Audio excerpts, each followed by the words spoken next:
Saya juga mau dialog. Saya mau ketemu lah sama siapa. Mari kita bahas ya kan. Mungkin tidak usah di publik ya. Tokoh-tokoh yang Indonesia gelap. Yeah. Pertama saya bicara pasar modal dulu. Pasar modal itu adalah pasar. Ya. Pasar saham. Pasar saham itu dipengaruhi oleh mekanisme pasar. Kadang-kadang naik, kadang-kadang turun, ya kan? Ada siklus, dan itu berjalan. Orang yang masuk pasar saham, dia tuh cari untung secepat-cepatnya, ya. Ini kalau kita bedakan dengan direct investment. Bedanya adalah ini cari untung cepat. Kalau ini dia punya rencana. Saya bikin pabrik. Bahan bakunya ini, bahan baku boksit lah, nikel lah, bahan baku batu bara lah, ini bahan baku, ini pabrik, ini distribusi, marketing, ini untung saya 5 tahun, 10 tahun, 30 tahun, ya. Jadi kita bedakan. Nah, kalau saya lihat fundamental kita kuat, ya. Apa yang terjadi di pasar saham, kita punya kekuatan dan kita akan investasi. Ya. Orang selalu bicara kalau pasar saham jatuh, kalau pasar saham naik, orang diam. Iya kan? Waktu sempat berapa hari yang lalu kan turun. Wow, ya kan? Ekonomi Indonesia kacau, gelap, Prabowo gagal, bla bla bla. Begitu berapa hari naik lagi, diem, nggak ada yang komentar. Sekarang pasar saham di Amerika merah, turun,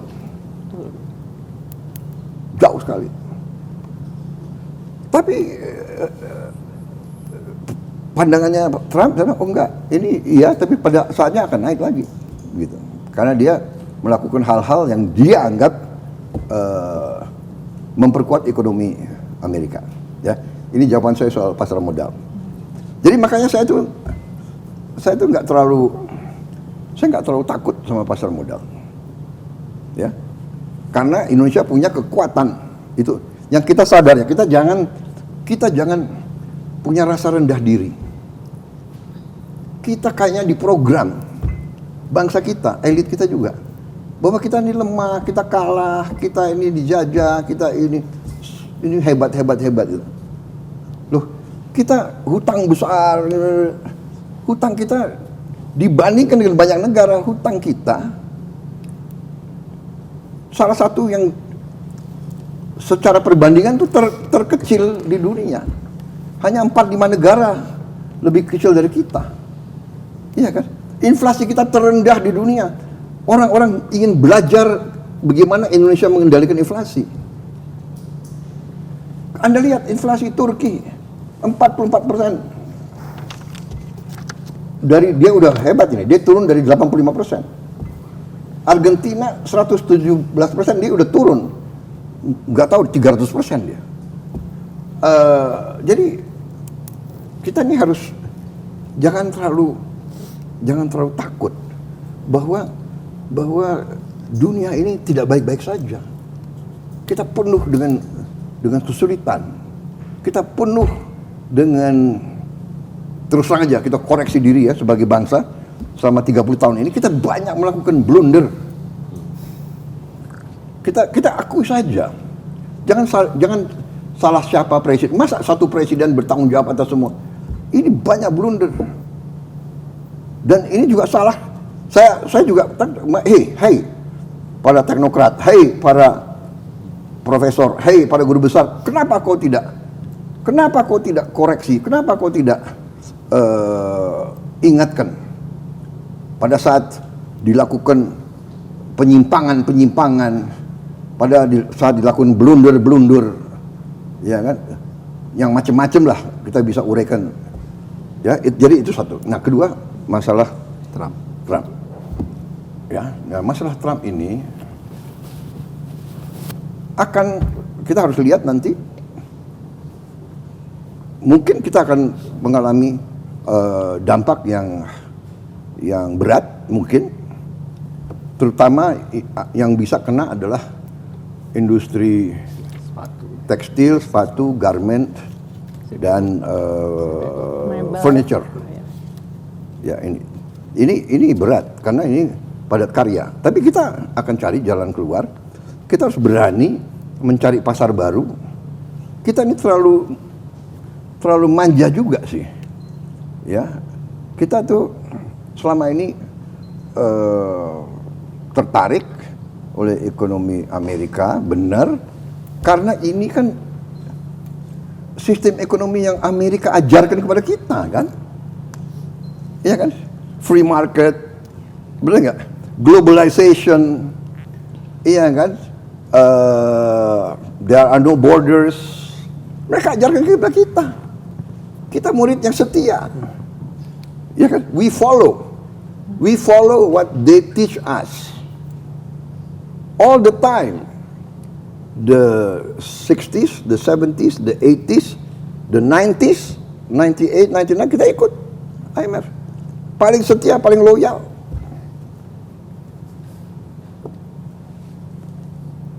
Sekarang kita harus bangun, kita harus dewasa. Dan tidak hanya kita, Eropa, negara ASEAN, semua, Australia, semua. Kalau begitu, sekarang situasi berubah. Dan memang benar situasi berubah. Dan itu yang saya sudah ingatkan bertahun-tahun, saya ingatkan. Tolong buka rekam digital saya, rekam jejak saya. Saya sudah ingatkan. Saudara-saudara sekalian, Indonesia harus berdiri di atas kaki kita sendiri.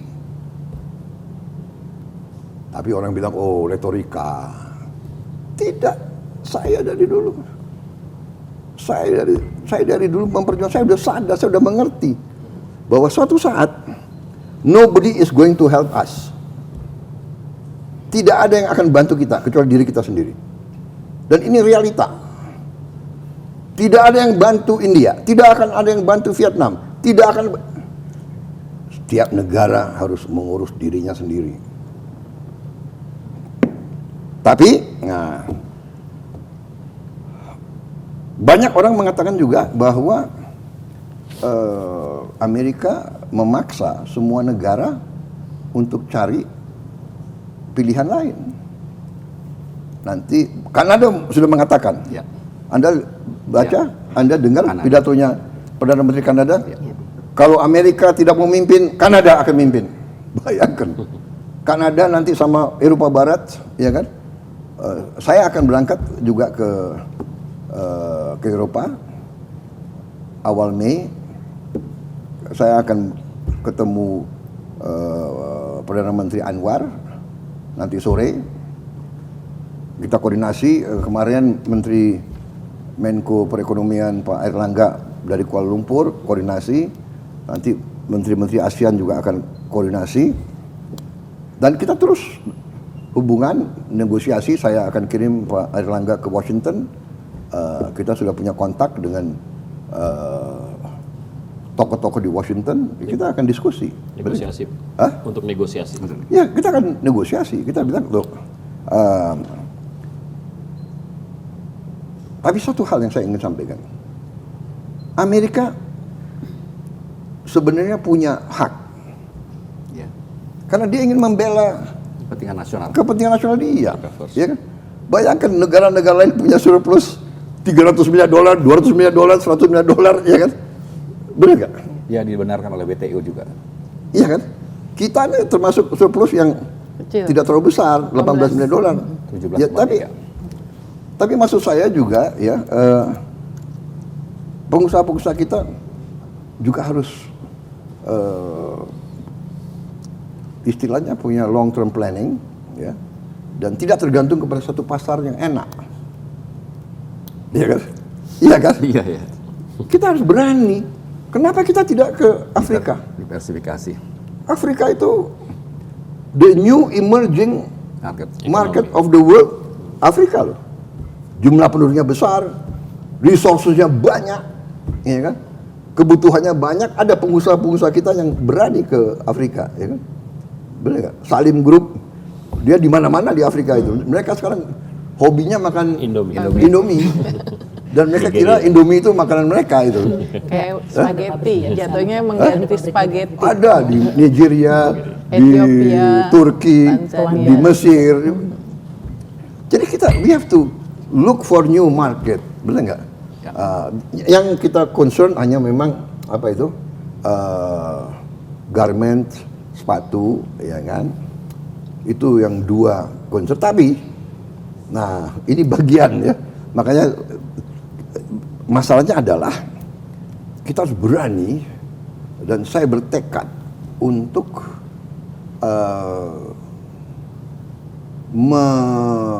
mengurangi kemiskinan.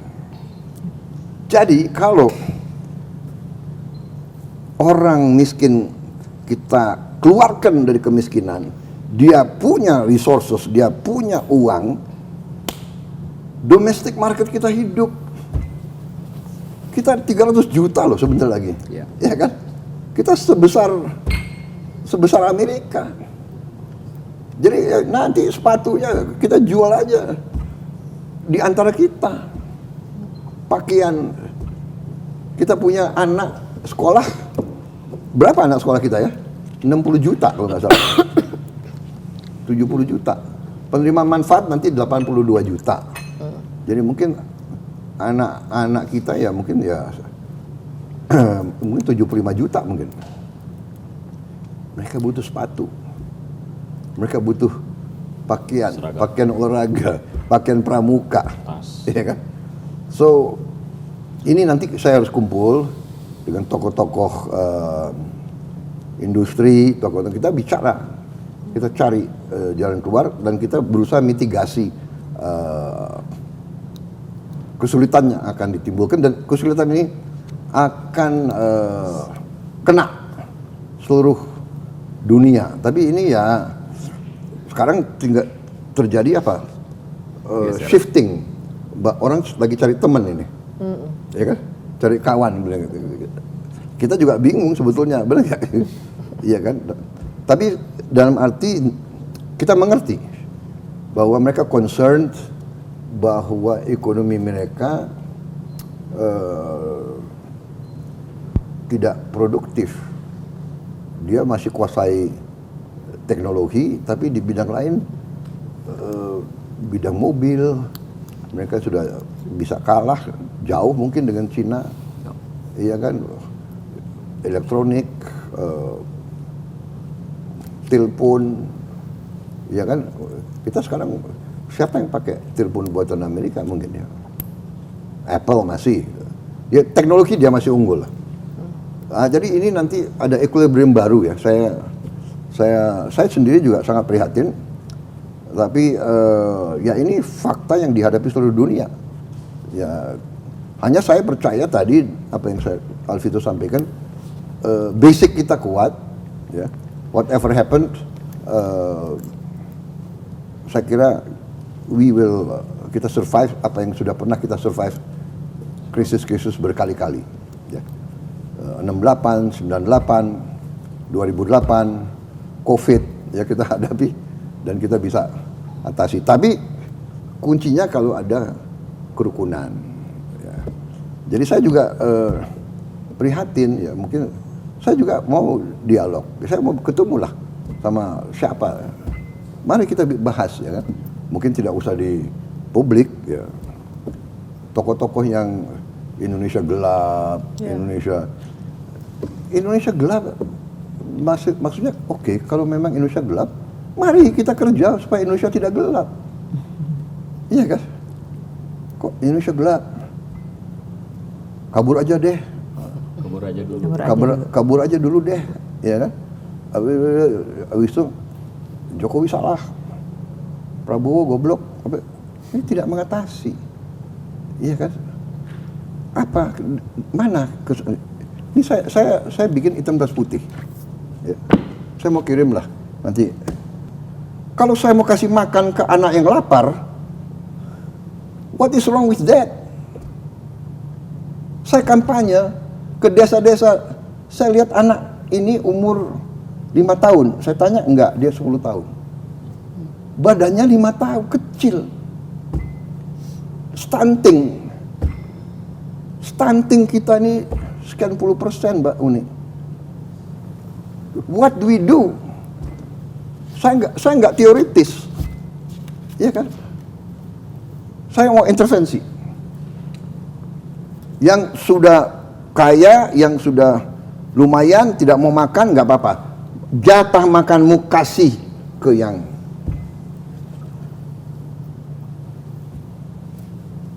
Ini sesuatu yang tidak bisa saya terima di hati saya. Ada anak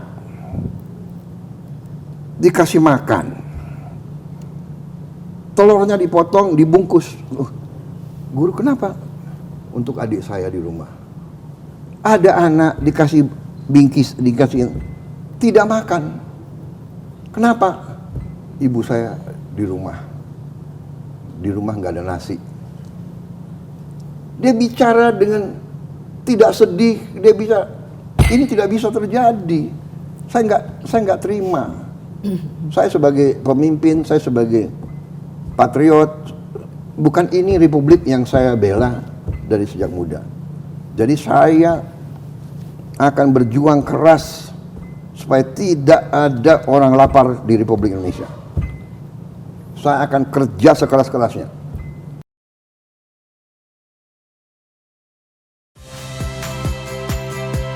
Saya Friska Clarissa. Saksikan program-program Kompas TV melalui siaran digital, pay TV, dan media streaming lainnya. Kompas TV, independen, terpercaya.